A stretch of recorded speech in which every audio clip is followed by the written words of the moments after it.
High, কেমন আছো সবাই? আজকে আবারও নতুন একটা ভিডিও নিয়ে চলে আসলাম। আজকে বানিয়েছি পদ্ম ফুল, আর এই পদ্ম ফুল কীভাবে বানালাম তোমাদের সাথে তাই শেয়ার করব।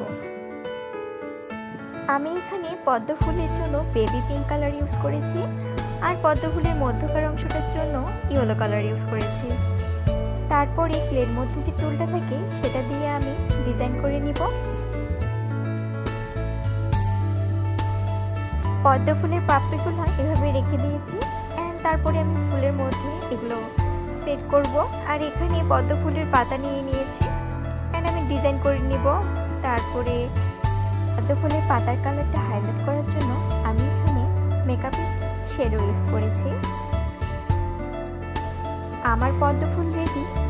আর পাতার মতোই আমি পদ্ম ফুলের পাপড়িগুলোতে মেকআপের শেডো ইউজ করব, কারণ যাতে কালারটা একটু হাইলাইট হয়।